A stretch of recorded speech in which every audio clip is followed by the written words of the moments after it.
Nako mga kagandahan, mga kabarangay, lahat na to ng tao sa mundo. Nako, ito ang gusto kong pakinggan nyo. Umaga man, araw at gabi, pag-uusapan natin ang celebration of life. And how do we celebrate our life? We celebrate our life by taking care of ourselves and our body.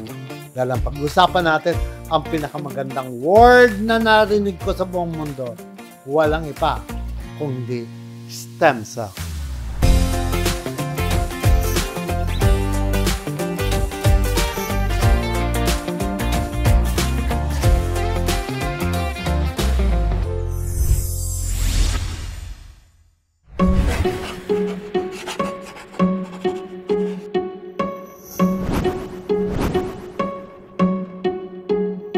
O, diba, stem cell ang pag-uusapan natin. Ano pag ginagawa nyo? Mag-like, mag-share, mag-subscribe. Dahil ito na ang pinaka-importanteng nangyari sa buhay natin. Ang makilala, ano nga ba ang stem cell? Makagandahan, alam nyo ako si Ricky Reyes, I study a lot. Pinag-aaralan ko lahat ng bagay sa buhay ng tao. I will not be talking anything that I have not studied in my life. Natatandaan ko, more than 20 years ago, ay pinalabas ko sa aking TV show ang stem cell. Hindi pa to kilala na kung sino man. Pinag-aralan ko to. Pagkatapos, nag-picture ako ng isang babaeng 70 years old that looks like 30. Nag-picture ako ng isang doktor na naka-wheelchair na, but after the stem cell, naglakad siya.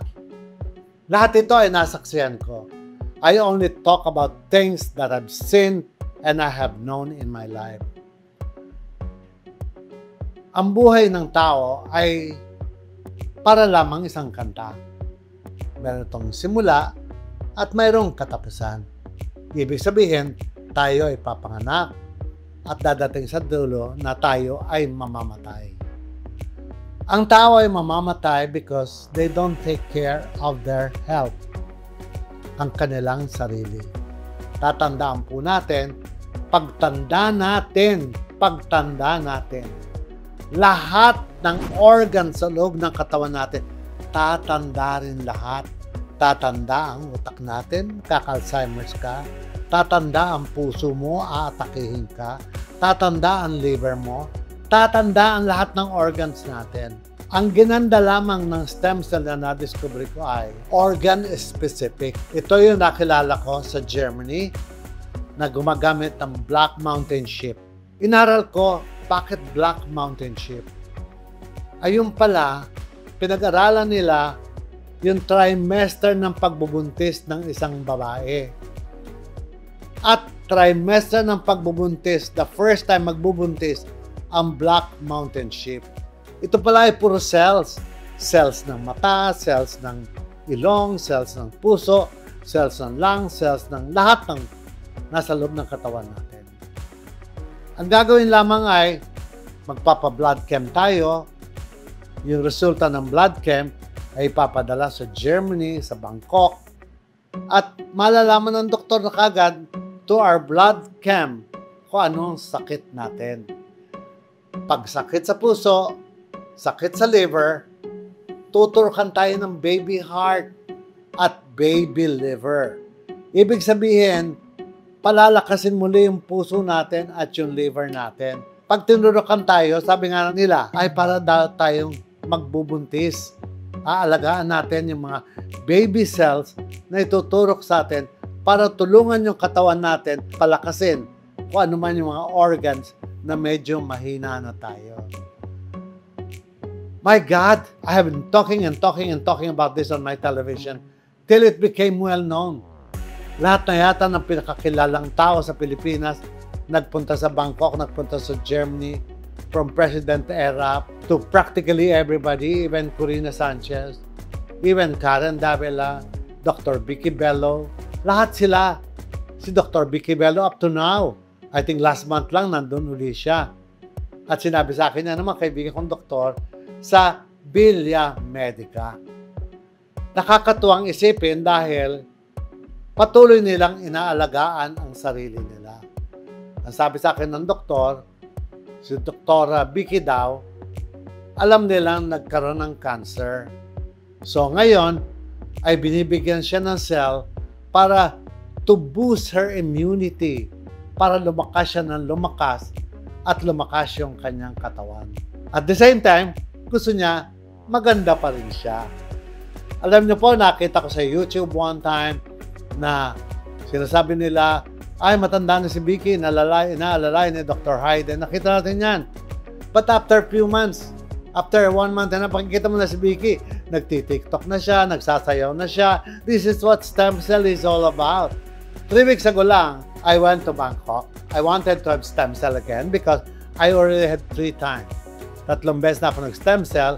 Minsan dito sa Pilipinas, kasabay ko nanay ko, nung malaman ng mga tao na dadating ang doktor ng stem cell, nagdating na sila Enrile, nagdating na lahat ng mga pinakamayayamang inchik, nakahiga lahat para mag-stem cell. At awa ng Diyos, lahat sila buhay pa at malalakas pa hanggang ngayon. Alam nyo, I went to Bangkok 3 weeks ago. I wanted to have another stem cell. Ang sabi sa akin ng doktor, I'd like to prepare you. So meaning, October, babalik ako at magpapa-stem cell ako muli. Sabi ng iba, mahal daw. 1,200,000. Yan ang cost ng pa-stem cell. Kayo ang tatanungin ko, kung meron kayong 1,200,000, gusto niyo bang itago sa bangko yan? Gusto niyo bang pagtanda niyo ay magdadialysis kayo? Gusto niyo bang magki-chemotherapy kayo? O tulungan niyo na yung katawan niyo ngayon, pabatain niyo na para hindi kayo dadating sa dialysis, chemotherapy. Maraming sumubok na kung kailang matanda na, gudugod na, may sakit na, tsaka nila hinahanap ang stem cell. Too late. Too late the hero. Sabi nga natin, dapat 50 pa lang tayo, nagsisimula pa lang tumanda yung ating body cells, tinutulungan natin siya lumakas uli para pagdating natin 60, 70, at the prime pa rin tayo ng buhay natin. Ang promise ng stem cell ay, you give life to your life. Bigyan mo ng buhay yung buhay mo. Dahil ang stem cell ay produkto ng makabagong siyensya. Pero I doubt kasi ang dami ko nung nabasang libro about stem cell. Nauso yan, panahon pa ni First Lady Imelda Marcos. Nagpupunta pa siya sa Switzerland. Doon yung tinatawag na La Prairie. Kinakatay ang mga sheep. But unluckily, nagsara ang La Prairie dahil ang Switzerland ay nag-pass ng law na you cannot slaughter an animal. So, napunta siya sa Germany, which is legal. Nakakita ko sa Germany, ang isang matandang Thai, kanyang kalaki ang ulo dahil meron siyang cancer of the blood. All of a sudden, after 2 sessions of injection of stem cell, nagta-tai chi na siya, nagba-badminton twice a day. What more of a quality of life do we ask for? Huwag nating antayin na mamatay yung mga cells sa katawan natin bago natin hahanapan ng lunas.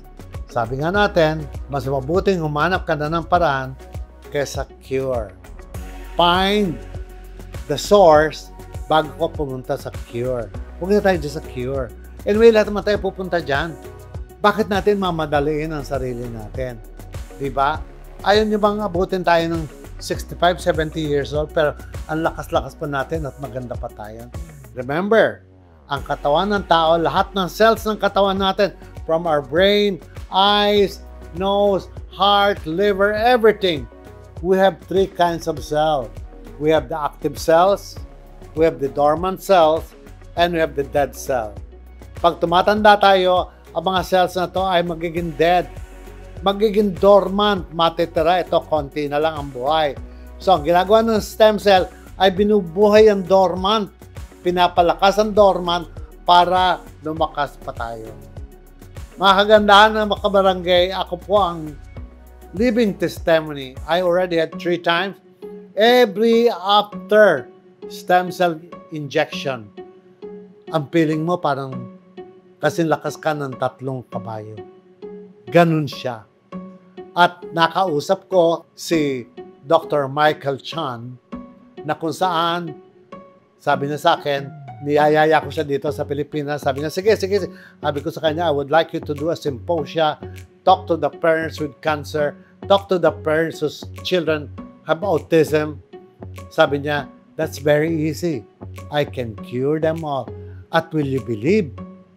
Ang number 1 niya customer ngayon, nakabangga ako pa sa bangko, Bella Habib. Oh my God, one of the most prominent women of this world. At yung mga pinakasikat na singer in London, alagang-alaga, nabulag na dahil sa diabetes. Pero ngayon, nakakakitang muli. What more pa quality of life are we looking for? Pagdating dito ni Dr. Michael Chan, I would like you to meet him. We will have a symposia. We will sit down, talk to him, ask him anything and everything about the world. Ngayon pa lang po, pag-usapan natin ang napakagandang stem cell. I would like you to watch this. Maging ang mga kilalang personalidad, sumubok na raw sa tinatawag na breast cell therapy. Kabilang na di umano ang dating Pangulong Joseph Estrada. I saw that yung stem cell is good for the health and rejuvenation. And it turned out to be good. I feel young and naging katawan ko naging gumang. Simula raw nang siya ay sumailalim sa stem cell ay naging malakas ang kanyang pangangatawan at naging maputi at makinis daw ang kanyang balat. Pati na rin ang mga ibang kilalang politiko. Kasama rin daw si Senator Juan Ponce Enrile, maging ang dating senador ng Thailand na si Senador Kasem. At maniwala ba kayo, kasama rin daw ang dating unang ginang at kongresista na si Madam Imelda Marcos, maging ang dating Pangulo at ngayon ay Pampanga Representative Gloria Macapagal Arroyo ay sinubukan ang pangako ng stem cell. Alam niyo po, sabi ko nga sa inyo, life is only educating all of us. Ako, I would like to keep on learning and learning and learning new things. Not necessarily my own field of beautification, but beautification of our life. Yung pagandahin ng buhay natin na wala tayong sakit. My God, ako every morning, I do a lot of stretching. I walk on the village, and I can still do that. And I would like you to do that. Alam niyo ba, yung stem cell na pinag-usapan namin ni Dr. Michael Chan, nakakatuwa. May pinakabago, yung manggagaling sa bone marrow. Dinevelop sa Sweden, ituturok sa inyo. Hindi nyo na kailangan kasi ang pauso sa Japan, ang pauso sa Korea, kukunin sa pat mo, kukunin sa blood mo, itetest, tapos ibabalik sa'yo. That's very invasive. Ba't kailangan mo magpa-lipo? Samantalang tuturokan ka na lang, andyan na sa katawan mo. Diba? At yung mga donors ng Swedish company na ito na gagamit ng bone marrow are donors of 17, 18, 19 years old. My God, mga kagandahan, ayaw nyo ba magpiling 17, 18, 19? Let's go! Sago! Ganun lang yon. Pero, ang sabi ni Dr. Michael Chan, meron pa rin daw. Rabbit can go on a stem cell and the Black Mountain Sheep is tried and tested. Doon na tayo, tried and tested. O, yan na mga kagandahan, pinag-usapan natin ng stem cell. Ang pinagkakaguluhan na naman ngayon sa buong mundo. My goodness, ako nakasaksi ako ng mga kababaihang pinadala namin doon. 50 plus years old, 55, 54. Pagbalik nila dito, mga menopause na yan ha, pagbalik dito, nagkakaroon na naman sila ng mens. Dahil yung stem cell ay nagagawa yung hormonal balancing. Dahil ang babae, pag nag-menopause, lost na ang mga hormones.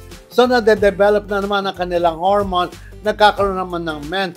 Well and good, dahil pagka meron kayong mens, ibig sabihin, makapag-enjoy pa kayo ng good time with your husband. Dahil pagka kayo ay dry na, my God! Ang tawag dyan ay tigang. Gusto ba natin tayo maging tigang? Siyempre, kailangan pagharap natin sa asawa natin. Lubricated ang beauty natin, mga ate. Ano pang ginagawa nyo? Mag-subscribe, mag-like, mag-share. Dahil dito, pag-usapan natin ng stem cell, tumawag lamang kayo, get in touch with us, and we will show you how to do it. And I will say that you will really have to celebrate your life with good health.